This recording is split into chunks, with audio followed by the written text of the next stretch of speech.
ناظرین، آج ہم اردو ادب کی تاریخ کے ایک منفرد، ناگوار اور تلخ واقعے پر گفتگو کریں گے۔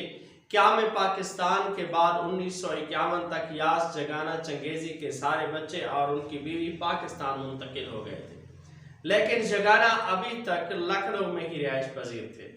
ایک طرف بڑھاپا، دوسری طرف تنہائی، بیوی بچوں کی جدائی اور مسلسل بیماری اور پریشانی نے جگانا کی ذہنی صلاحیتوں کو متاثر کیا تھا۔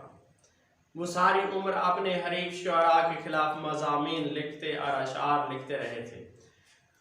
اپنے حریفوں کے خلاف لکھتے لکھتے جگانا مذہب بیزاری کا شکار ہو گئے تھے اور مذہبی مسلمات پر سوال اٹھانے لگے۔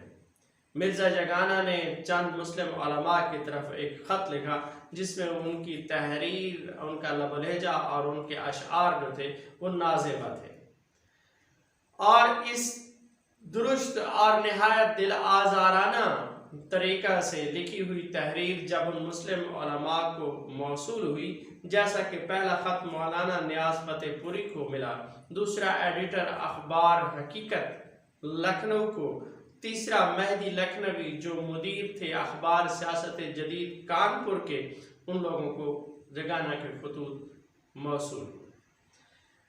اخبار حقیقت کے مدیر نے خط کو پڑھا اور اپنے پاس ہی محفوظ کر لیا، جبکہ نیاز فتح پوری نے وہ خط مولانا عبد الماجد دریا آبادی کو بھیج دیا۔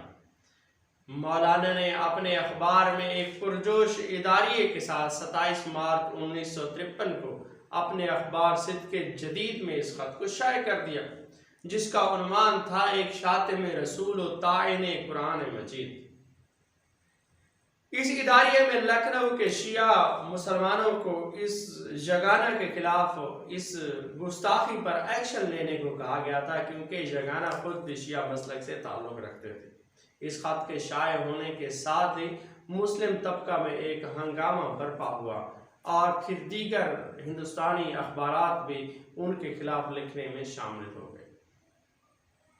31 مارچ 1953 کے دن جگانا کے خلاف لکھنؤ میں ایک جلوس نکالنے کا اعلان ہوا۔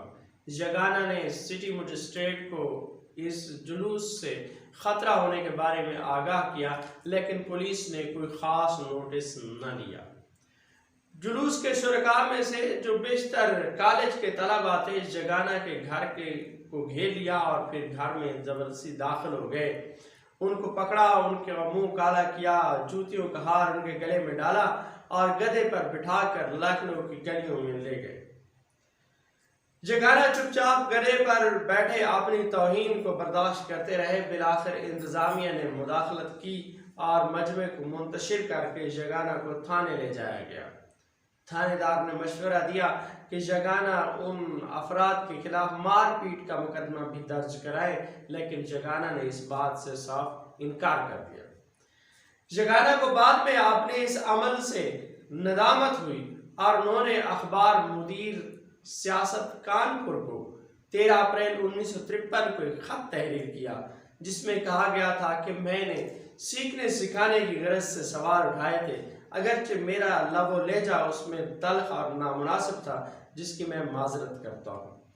جگانا نے جملہ اہل اسلام اور خدا اور رسول سے معذرت اور معافی نامہ تحریر کیا، اور انہوں نے وعدہ کیا اس تحریر میں کہ آئندہ ایسا نہیں ہوگا۔ اگلی ویڈیو تک کے لیے اللہ حافظ۔